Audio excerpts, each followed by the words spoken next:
नमस्कार दोस्तों, आपका स्वागत है आज के मुख्य समाचारों में। दोस्तों, आज देश भर से कई बड़ी न्यूज़ निकल कर आ रही है। सभी बड़ी खबरों के बारे में एक-एक करके विस्तार से आपको बताएंगे।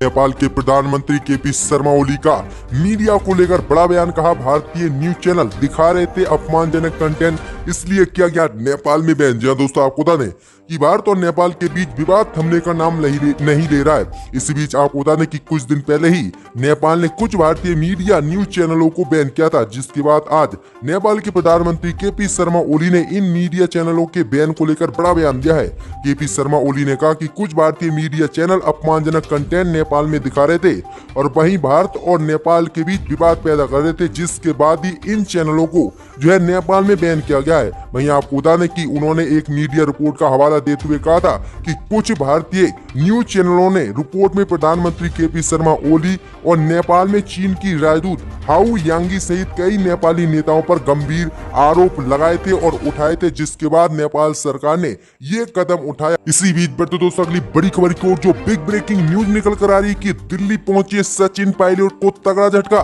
गहलोत के साथ आए सचिन पायलट, खेमे के 4 विधायक दिया अशोक गहलोत को पूरा समर्थन। जो दोस्तों आपको बता दिए, काफी बड़ी खबर सामने निकल कर आ रही कि राजस्थान में गहराते राजनीतिक संकट के बीच राज्य के डिप्टी सीएम सचिन पायलट को उनके विधायकों ने ही तगड़ा झटका दे दिया है। जी हाँ दोस्तों, आपको बता दें कि सचिन पायलट के दोस्त और विधायक दानिश अबरार, चेतन डूडी और रोहित बोहरा ने बड़ा बयान दिया है। उन्होंने कहा है कि वह मुख्यमंत्री अशोक गहलोत के समर्थन में है। ये तीनों विधायक दिल्ली में सचिन पायलट के साथ थे। वहीं दिल्ली से लौटकर जयपुर इन्होंने प्रेस कॉन्फ्रेंस की है। वहीं मुख्यमंत्री निवास पहुंचकर उन्होंने साफ कह दिया है कि हम सचिन पायलट के साथ नहीं है। अगर वह बीजेपी में जाते हैं तो हम मुख्यमंत्री अशोक गहलोत को अपना पूरा समर्थन देंगे, हम उनके साथ नहीं है। तो ये काफी बड़ी अपडेट आ रही है। वहीं उन्होंने कहा है कि हम सचिन पायलट का सम्मान करते हैं, लेकिन वो बीजेपी में जाएंगे तो हम उनके साथ नहीं जाएंगे। और हम यहाँ पर प्रेस कॉन्फ्रेंस में साफ कहते हैं कि अशोक गहलोत को हमारा पूरा समर्थन है। तो ये काफी बड़ा झटका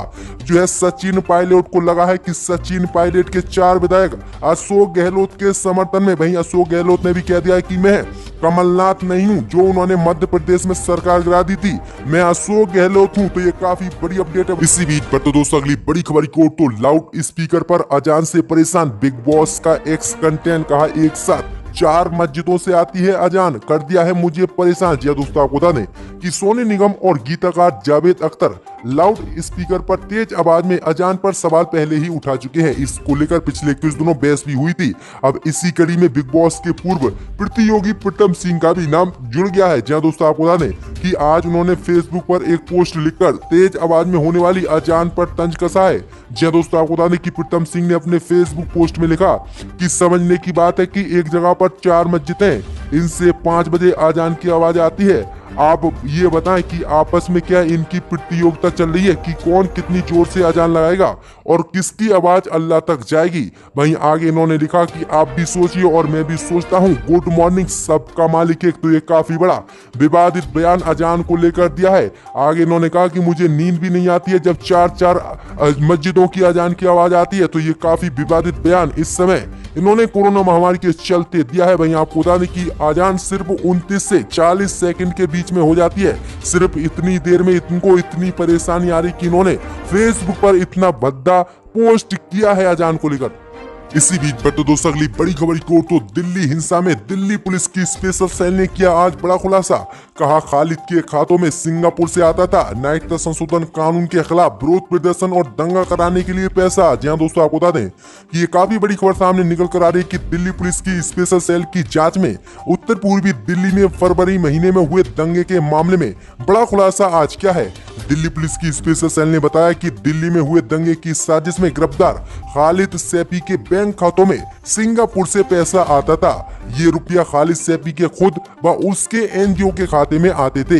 ये बात भी सामने निकल कर आ रही कि खालिद व दंगों के अन्य आरोपियों के बैंक खातों में अरब समेत अन्य देशों से भी और पैसा आता था, जो सैफी दंगों के दौरान नकलू समेत अन्य जगहों पर जहां नागरिकता संशोधन कानून के खिलाफ विरोध प्रदर्शन होता था, वहां पर इन पैसों को ट्रांसफर करता और लोगों की मदद करता और कहता कि दंगा करो। ये एक दावा दिल्ली पुलिस की स्पेशल सेल की जांच ने आज किया है। तो ये काफी बड़ी अपडेट आ रही कि किस तरह से दिल्ली हिंसा को लेकर सिर्फ मुसलमानों को ही टारगेट किया गया।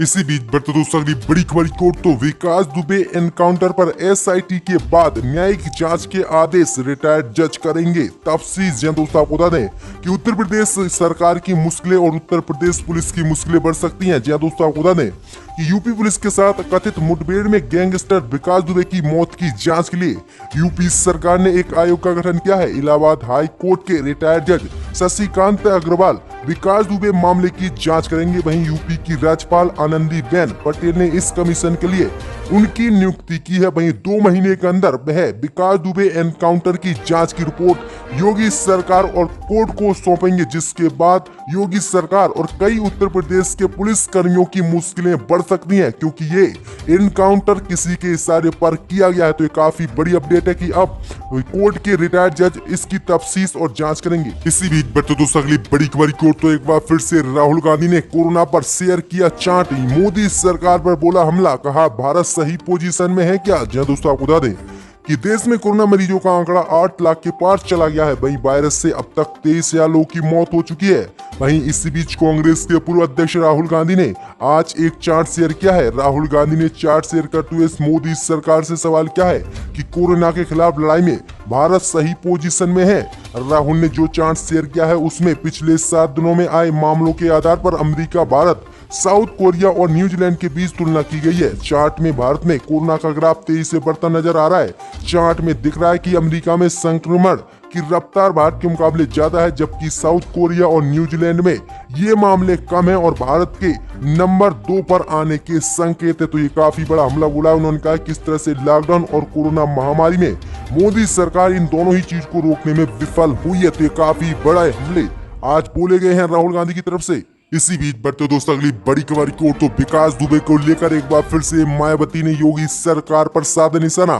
कहा विकास दुबे के इनकाउंटर के बाद उत्तर प्रदेश में ब्राह्मण समाज अपने आप को कर रहा है असुरक्षित महसूस। जी दोस्तों आपको बता दें कि विकास दुबे की एनकाउंटर में मौत के मामले को लेकर बसपा सुप्रीमो मायावती ने आज ट्वीट करते हुए योगी सरकार पर निशाना साधा है। जी दोस्तों आपको बता दें कि मायावती ने कहा कि सरकार विकास दुबे की मौत के बाद ब्राह्मण समाज में भय व आतंकी जो चर्चा गर्म है इसे दूर करे।